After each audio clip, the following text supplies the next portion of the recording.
राजस्थान के सीकर में खाटू श्याम बाबा का भव्य मंदिर है, जहां दुनिया भर से लोग आते हैं, अपनी मन्नतें मांगते हैं और कभी भी खाली हाथ वापस नहीं जाते। कहा जाता है कि श्याम बाबा हारे का सहारा है।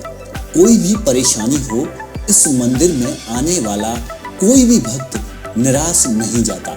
तो दोस्तों, मैं हूं आपका दोस्त संजीव कुंतल और आज हम दर्शन करने आए हैं बाबा श्याम के।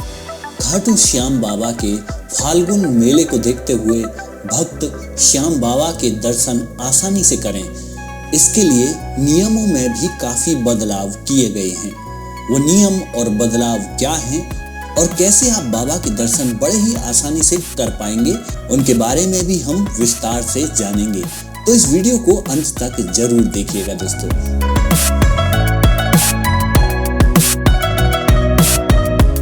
तो अभी हम आ चुके हैं रिंगस और यहीं से हम पैदल बाबा के मंदिर तक जाने वाले हैं। यूं तो पूरी दुनिया में खाटू श्याम बाबा को मानने वाले बसते हैं, लेकिन वैश्य और मारवाड़ी वर्ग के भक्तों की तादाद यहाँ थोड़ी ज्यादा होती है। यहाँ आप देखेंगे कि सड़क के किनारे आपको काफी सारी दुकानें लगी हुई मिलेंगी, जहाँ आपको ये बाबा के चित्रों से सजे हुए झंडे और अन्य कई प्रकार की चीजें दिखाई दे रही होंगी। इनको बाबा का निशान कहा जाता है। यहाँ आने वाले भक्त इस निशान को अपने हाथों में लेकर मंदिर तक जाते हैं। इस यात्रा को निशान यात्रा कहा जाता है, जिसमें भक्त अपने हाथों में श्री श्याम ध्वज हाथ में उठाकर श्याम बाबा को चढ़ाने खाटू श्याम जी मंदिर तक आते हैं। इस यात्रा का फाल्गुन मेले में बहुत बड़ा महत्व है। मुख्यतः यह यात्रा रिंगस से खाटू श्याम जी मंदिर तक जाती है, जो करीब 18 किलोमीटर की यात्रा है। यात्रा में भक्त नाचते गाते और बाबा के जयकारे लगाते हुए चलते हैं। दोस्तों, लाखों करोड़ों लोगों की आस्था का केंद्र खाटू श्याम जी का असली नाम बरबरीक है। बरबरीक बाबा घटोत्कच के बेटे हैं। शायद ये जानकर आपको हैरानी होगी कि श्याम बाबा के दादा दादी भीम और हिडिंबा थे। हम आपको बता दें कि इस यात्रा को कई भक्त अपनी श्रद्धा से अपने अपने घर से भी शुरू करते हैं। ऐसा माना जाता है कि पैदल निशान यात्रा करके श्याम बाबा को निशान चढ़ाने से बाबा शीघ्र ही प्रसन्न होते हैं और भक्तों की मनोकामना को पूर्ण करते हैं।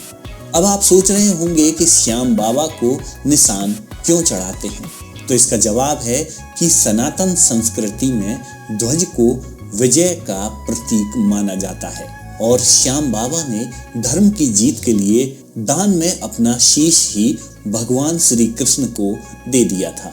उनके इस महाबलिदान के लिए उन्हें निशान चढ़ाया जाता है। दोस्तों, जैसा कि हमने बताया कि बाबा के दर्शन के लिए यहाँ लाखों श्रद्धालु देश भर से आते हैं और उन भक्तों के आने के बाद उन्हें मार्ग में किसी प्रकार की परेशानी ना हो, इसके लिए यहाँ श्याम भक्तों द्वारा जगह जगह पर खाने पीने और विश्राम घरों की व्यवस्था की जाती है। यहाँ मार्ग में आपको जगह जगह पर तरह तरह के भंडारे मिलते रहेंगे। यहाँ आपको बड़े ही स्नेह और सम्मान के साथ प्रसादी दी जाती है। बाबा का मेला हिंदू मास फाल्गुन माह शुक्ल षष्ठी से 12 तक चलता है और 11 के दिन मेले का खास दिन रहता है। बाबा श्याम को हारे का सहारा भी कहते हैं। उन्हें ऐसा इसलिए कहा जाता है कि श्याम बाबा बरबरीक ने उपासना करके 3 तीर प्राप्त किए थे, जो कि चमत्कारिक थे। इनके प्रभाव से उन्हें कोई हरा नहीं सकता था, इसलिए श्याम बाबा को 3 बाणधारी भी कहा जाता है। भगवान अग्निदेव ने बाबा बरबरीक को एक दिव्य धनुष भी दिया था, जिससे वो तीनों लोकों पर विजय प्राप्त कर सकते थे।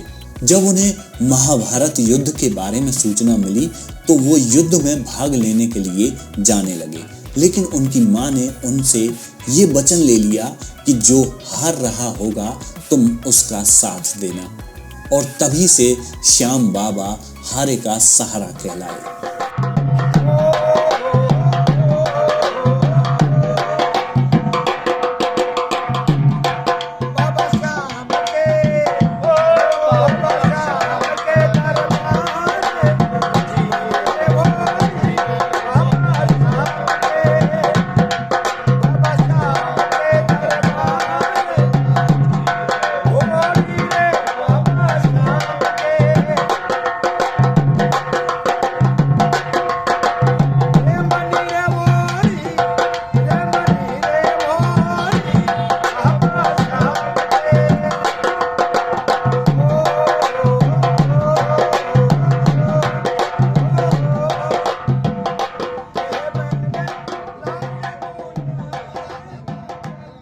खाटू श्याम अर्थात मां सेवम में पराजितः अर्थात जो हारे हुए और निराश लोगों को संबल प्रदान करता है।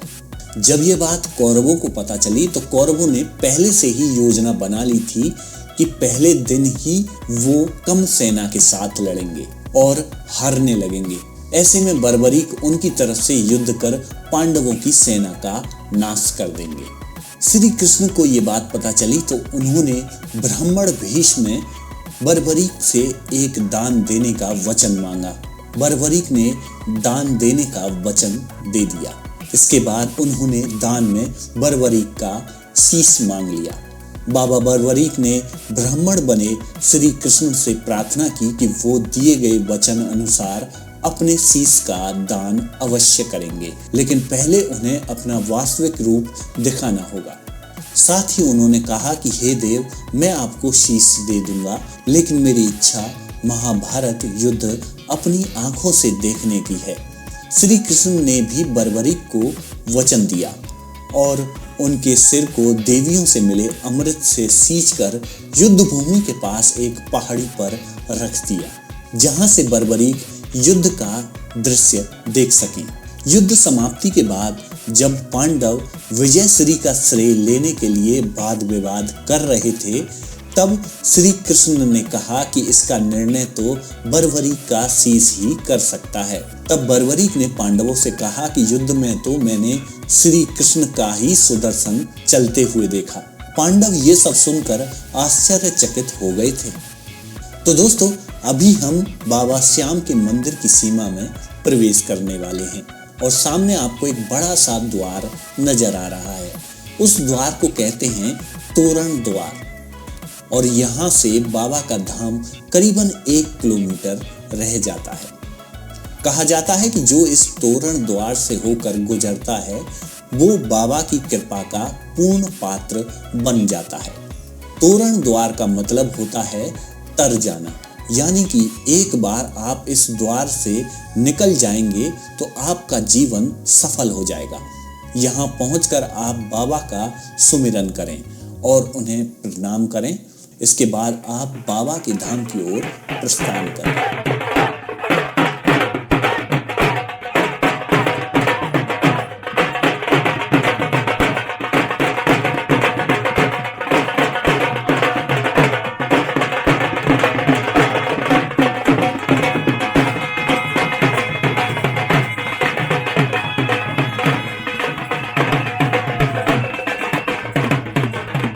इस बार मेले को देखते हुए भक्त श्याम बाबा के दर्शन आसानी से करें, इसके लिए नियमों में बदलाव भी किए गए हैं। दर्शन का समय सुबह 4:30 बजे से रात 10 बजे तक रखा गया है। आप इस बीच कभी भी बाबा के दर्शन कर सकते हैं। यहाँ जगह जगह पर CCTV और पुलिस की व्यवस्था भी चाक चौबंद रखी गई है। पहले जहां मंदिर कमेटी के पास निशान जमा होते थे, उसे शिफ्ट कर 75 फीट ग्राउंड के एंट्री गेट पर कर दिया गया है। श्याम मंदिर कमेटी ऑफिस के पास 75 फीट का ग्राउंड है। पहले 4 बैरिकेड्स में भक्त खड़े होकर मंदिर की तरफ जाते थे, लेकिन अब VIP समेत कुल 14 लाइनें बनाई गई हैं। इनमें पुरानी लाइन में लगकर आने वाले भक्तों का एग्जिट नए पूछताछ केंद्र की तरफ कबूतर चौक के पास और नई लाइन में लगने वाले श्रद्धालुओं का एग्जिट 40 फीट के रास्ते कला भवन के पास रखा गया है। 75 फीट जिगजैग के लगने के बाद श्रद्धालुओं को करीब 10 मिनट में अब बाबा के दर्शन हो सकेंगे। इस बार दिव्यांग VIP लेन से ही दर्शन करेंगे। पहले दिव्यांगों के लिए जो लिफ्ट लगाई गई थी उसे इस बार हटा दिया गया है। दर्शन को पहुंच रहे भक्तों के लिए लखदातार ग्राउंड को टीन शेड से ढका गया है और 2 एग्जिट गेट भी बनाए गए हैं। बिजली के तार अब अंडरग्राउंड हैं। इस बार श्याम बाबा की मूर्ति के सामने एक पारदर्शी कांच लगा दिया गया है। अब श्रद्धालुओं को दर्शन के लिए पहले जितना समय लगता था, नई व्यवस्था से अब वो समय कम लगेगा। यदि आप श्याम बाबा के दर्शन करने आ रहे हैं तो ये नई व्यवस्था आपके लिए बहुत काम आएगी। आप समय से दर्शन भी पा सकेंगे। और हाँ, अंत में आपको हम एक बात और भी बता देते हैं कि इस बार पार्किंग के लिए भी एक अलग से व्यवस्था की गई है और पार्किंग भी बिल्कुल निःशुल्क है। तो दोस्तों, वीडियो अगर पसंद आया हो तो इसे लाइक जरूर करिएगा और ये वीडियो अपने मित्रों में शेयर भी करिएगा। मिलता हूँ अगली वीडियो में, तब तक के लिए नमस्कार।